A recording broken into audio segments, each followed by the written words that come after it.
Bon, merveilleux. Alors, merci beaucoup d'être venu ici, d'avoir pris votre temps, car ça fait 3 ans qu'on travaille sur ce projet-là. Et nous, on a choisi le domaine de la technologie, puis veut pas vouloir faire partie des grandes plateformes, vouloir innover en créant une plateforme dédiée à l'événementiel.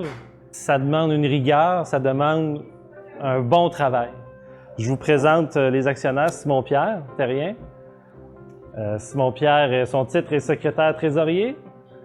Christopher ici, directeur de la technologie. C'est le génie derrière toute l'infrastructure technologique. Tout ça, c'est sur ses épaules à lui. Quand même, génie, Alors, c'est un grand mot, mais... Merci. Alors, c'est quand même digne de mention, là. Alors, puis d'où l'idée m'est venue? Ben, c'est simple, j'étais tanné de chercher sur 3, 4, 5 sites Internet quoi faire pour le vendredi ou le samedi soir, par exemple. Puis, au bout de 10-15 minutes, je me tannais. Même si j'avais rien trouvé, je me tannais.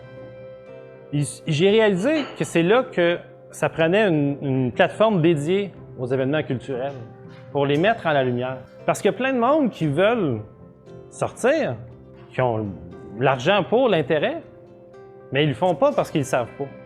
Chercher aujourd'hui, ça n'existe plus. Aujourd'hui, l'information vient à nous. Et c'est ça notre projet. Alors du côté pour le citoyen, c'est d'être informé en quelques secondes de qu'est-ce qui se passe dans la région comme culturelle.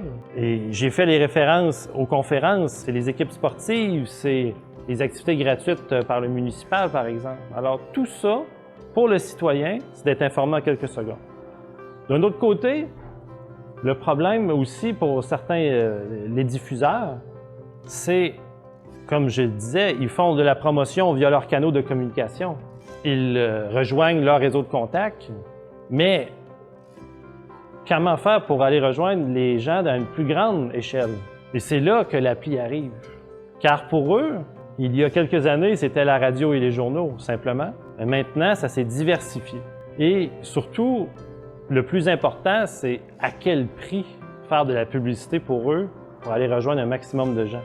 Et c'est là que la clé de mon message se retrouve, c'est notre potentiel. Par sa gratuité au niveau des utilisateurs et au niveau des diffuseurs, eh bien, pour les diffuseurs, c'est d'aller chercher un maximum de visibilité auprès de nos utilisateurs de façon totalement gratuite. Et ainsi, les diffuseurs, la salle de spectacle, la municipalité, les conférenciers, les équipes sportives, etc., ils maximisent leur visibilité auprès d'une clientèle qui est susceptible de sortir.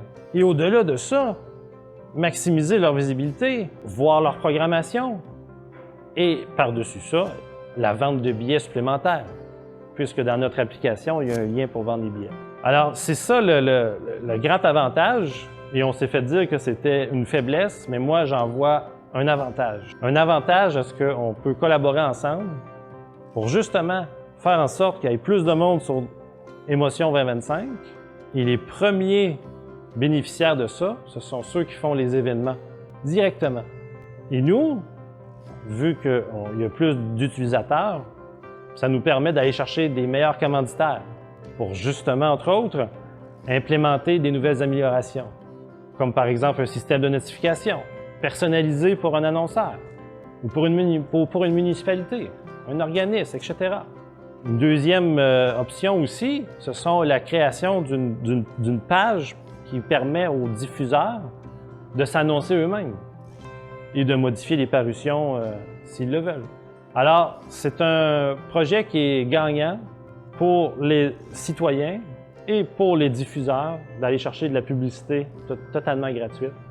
Et pour les citoyens, c'est d'être informés en quelques secondes avec une application innovatrice. Alors, faisons-nous connaître Émotion 2025 et remplissons les salles de spectacle. C'est ça ma devise. Donc, merci d'avoir pris ces quelques instants à nous regarder. Et merci Simon-Pierre, merci Christopher. Et merci à Nathalie qui nous a si bien accueillis aujourd'hui. Merci.